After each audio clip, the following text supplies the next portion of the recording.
The T-block attachment is now in place, but it would be nice if we had more information in the actual title block. So let's reopen the title block design file and add elements and text to information.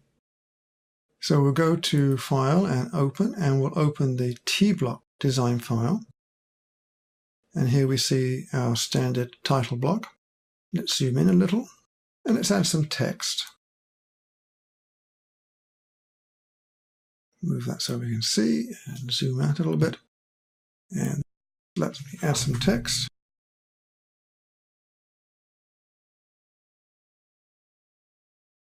And we'll plop that into the title, right about there. And we'll leave that exactly there. So that's all we need to do for that. Now note that we've added the text to the title block. We've not yet added anything to the actual combined house plan and title block. But let's see what happens when we reopen the house drawing. So File, and off to the house design. Now when we look at the house design, you'll see that the information we added to the title block is now showing in the house design. Because remember, this information here is part of the title block. And in fact, if you hold your cursor on that text, you'll see that it's telling us that this text is part of the reference T-block and the T-block design. This is why it's a two-way street and why references are so important. Information in the original T-block file is automatically transferred to the house design file. Now this doesn't mean, of course, that we can't add text to the title block as it is right now, and we can do that. For example, let's add some more text. And this time, let's add drawn by. I'm simply going to put PM as drawn by. So there's my PM text. And that's going to go in here and stay there. Get rid of this for a second. We'll zoom in. Now, this text is in the title block drawing. This text is in the house drawing. So we have two sets of text here. One which we can physically change, this one, and one technically that we can't change.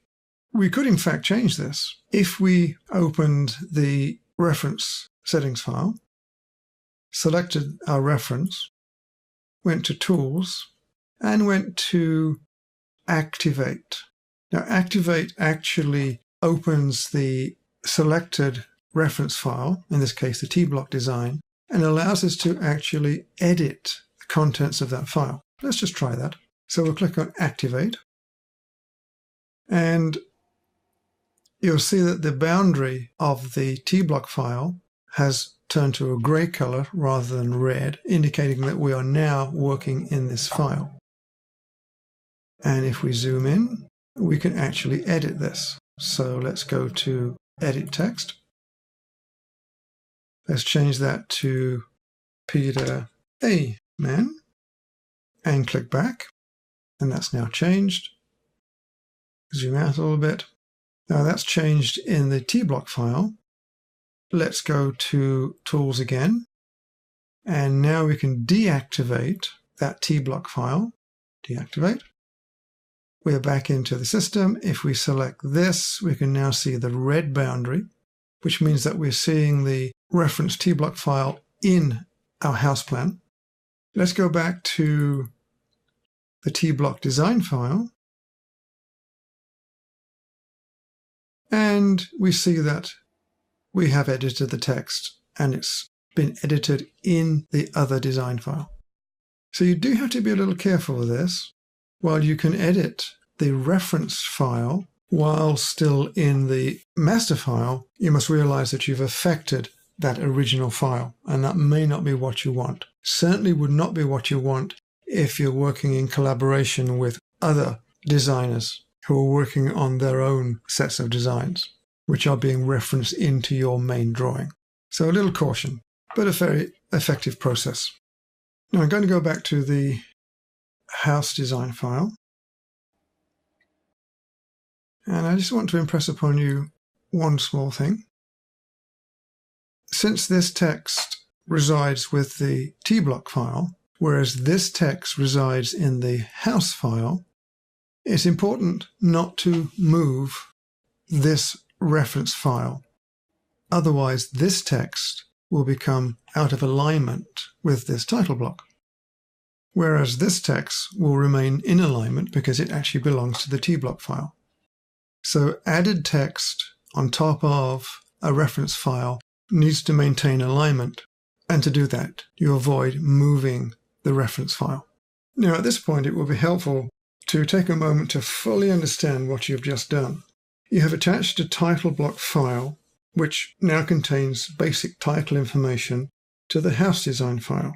You have scaled up the attached title block to suit the intended plotting scale, and you've entered suitable extra title text at the location of the reference title block. You could add more title block references to the house file to allow plotting of different aspects of the house design, such as, in this case, the scale, the date, and the drawing number. If it becomes necessary, you could make changes to the original title block design and have those changes automatically reflect in all title block references in the house design. And you have edited title block information in the title block file while in the house design file. That was using the Activate tool. Now, you should be absolutely clear what has happened, and it will be worth your while going back over this entire process again to get to this point, because the information will get steadily more complex as we proceed through these videos, and you need to fully understand this basic information.